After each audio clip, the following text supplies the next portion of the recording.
Welcome once again to Energy Literacy Training, module number 11, Misconceptions about Solar Energy. So let us establish this concept, why people have misconception about solar energy, what are the misconceptions people have. And I hope that after going through this module, you will not have any doubts or misconceptions about the usage of solar energy. People feel that it is there, right? People feel there is this problem, that problem is there, and what will happen in the rainy season, and this and that. A lot of things are already there that people have in mind. They are not right things, but they have in their mind. So, in your view, what are those problems associated with solar energy? Take a pause and think about it. List down whatever you think are the issues, are the problems related to the use of solar energy. Just list it down. And this model should be able to clarify all those issues. Typically, these are the common misconceptions that people have. People feel that solar energy is very expensive. People feel that the space requirement, area requirement is a lot. People feel that the solar installations requires a lot of maintenance. People feel that it doesn't work in the rainy season. Also, some people feel that efficiency of solar panels is low, and there can be many other things. But let me tell you very confidently, I have worked in this space for more than 20 years now, that all these things which are mentioned in this list are just misconception. That doesn't match with the reality. That is not the reality. Reality is different and much more in favor of adoption of solar energy solutions right now. What I'll try to do is I'll take you one by one point and try to solve this and give the information about misconceptions. Alright, so let us start with the first thing. People feel that the solar energy is expensive. Do you also feel that? Probably yes. Let me put some facts in front of you. What is the cost of solar electricity? You'll be surprised to know that there are many governments in India, many state governments in India are buying electricity from solar at the rate of 2 rupees to 3 rupees per unit. Many of them. And what is the cost of electricity that we pay is actually much higher. It is not only true for India, but it is true for many countries where the cost of solar-based electricity is already competent or lower than the coal-based electricity already. And that's why when the governments are doing tenders and they are buying solar electricity from the bidders and the developers of power plants, the cost of electricity comes to 2 to 3 rupees only. Of course, these are the power plants without battery, and these are the power plants with a huge capacity, few hundred megawatts. But even if you install a small rooftop power plant without a battery, it may cost between 3 to 4 rupees. Or if you put a battery in your solar system, the cost of electricity may go to 5 to 7 rupees, sometimes 8 rupees, depending on how much battery you use. This is per unit cost that I'm talking about. Is this really expensive? Well, the cost of electricity that we pay domestically for our home is something like 5 to 7 rupees per unit. And industry is paying almost 7 to 10 rupees per unit. As compared to that, the cost of solar electricity is, as you can see here, is much lower. Here are some of the examples what government is getting bids. For example, this Economic Times report, 2.74 rupees in Maharashtra, 1.99 rupees solar tariff in Hyderabad, and similarly 2 rupees by SECI tender, Solar Energy Corporation of India. So what I'm wanting to say is that it's already the government is buying electricity at 2 rupees, 2.5 rupees. Very rare case these days, 3 rupees. So that is how the electricity rates are right now from solar. And as I said, again repeating, with your small system at the rooftop and maybe with the battery, the cost will be higher, about 3 rupees, 4 rupees, 5 rupees, 6 rupees, 7 rupees. Even if it matches with your current electricity bill, it will be a really benefit, because you are going to mitigate climate change. You are not going to be responsible for CO2 emission. You are going to be part of the solution, not the problem, not the part of the pollution anymore. And that is why you should adopt solar energy, as I said earlier, because you do not want to contribute to the carbon dioxide emission for which your children and their children are going to suffer. So next, let us now have a look at the space requirement. People feel that the amount of space required to install a solar power is very high. Well, that's really not true. There are many people who have shown by calculation, and it's very simple calculation, that if you, for the case of India, if you install solar panel in 60 kilometer by 100 kilometer desert space, take an area of 60 kilometer by 100 kilometer in desert and put solar panels, you will be generating enough electricity to fulfill all the requirement of the country. It shows that actually area requirements are very small as compared to what people really feel. I have already shown you in earlier module a thumb rule for calculating the space requirement.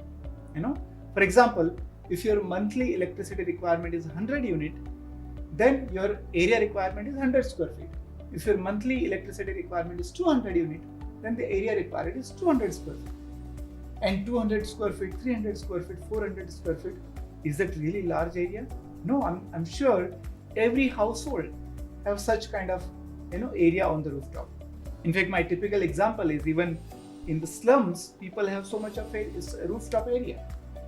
Therefore, the area is really not a problem. Every household will have enough rooftop area to fulfill all your electricity requirement. Of course, it's a different case when we are living in a 20-story building, 50-story building, 30-story building. Then, of course, it is not possible because the habitation is too concentrated. But as long as you are living in a ground plus 2-story building, ground plus 3-story building, there is always going to be sufficient area to fulfill all your energy requirements right there locally.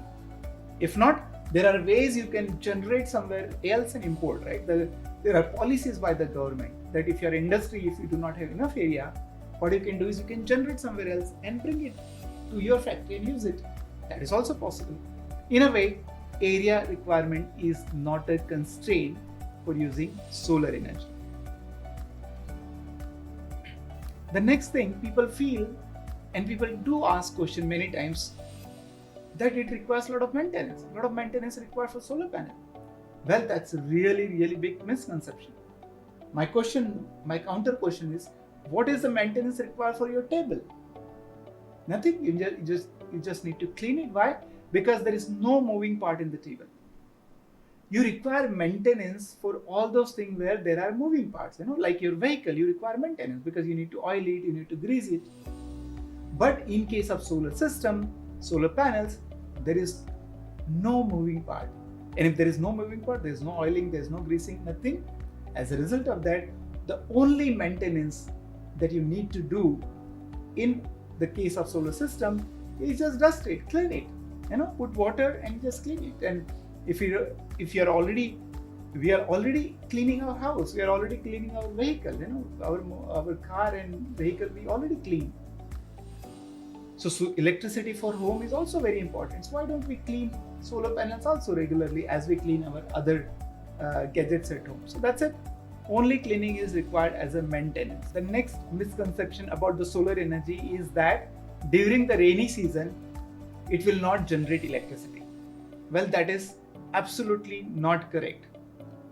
Based on the solar radiation data that government stations, the meteorological stations keep measuring over a long period of time, it is recorded that even during the monsoon season, even during the rainy season, the amount of solar radiation falls is about 60 to 80% of the normal time.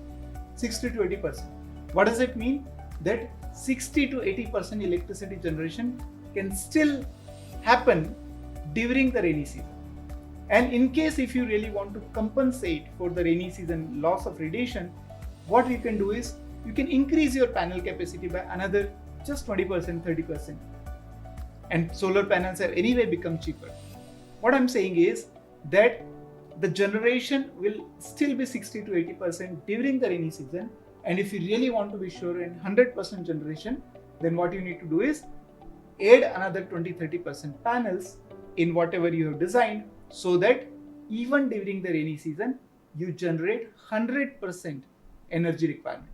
And by the way, there are many examples now exist in the world where there are buildings and campuses running without any electricity connection. One such example is a school called Education Park in Madhya Pradesh in Bhikangaon, where there is a 14-acre campus running without any grid connection since last 10 years.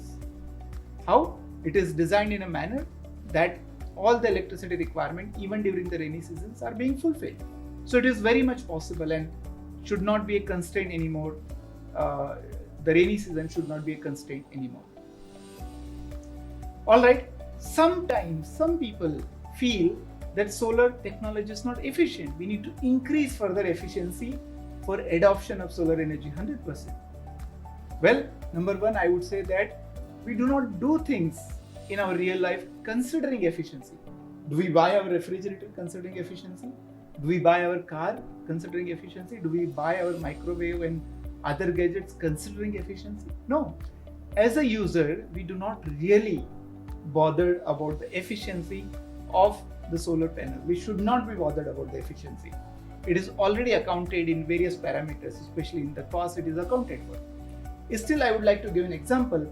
If you consider the coal-based electricity from beginning to end, for mining of the coal and then transportation and then generation of the steam and then running turbine and the distribution transformer, and all transmission lines, the whole process, the overall efficiency of generating electricity using coal is only about 8 to 10%. That is what is actually being used of what was there in the coal.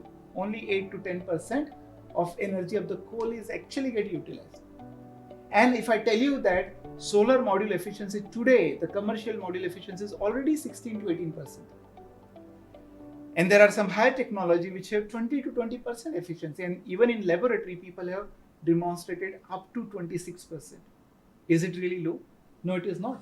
In fact, solar technology, solar modules are one of the most advanced solar technology. Why? Because the ideal efficiency is 30% and we are very close to the ideal efficiency ever possible theoretically. So these are very, very advanced technologies, and even commercially available modules are also very advanced. Alright, that's it. So I hope all your doubts are clear about the range, about the cost, about the space, about the efficiency, about the maintenance. So after clearing all these misconceptions about the solar energy, why do you think about it? You feel good about it, that yes, you can use it, or you anyway don't bother about it? I hope all this misconception clarification should still give a boost of energy, and that will take you a step towards adoption of solar energy.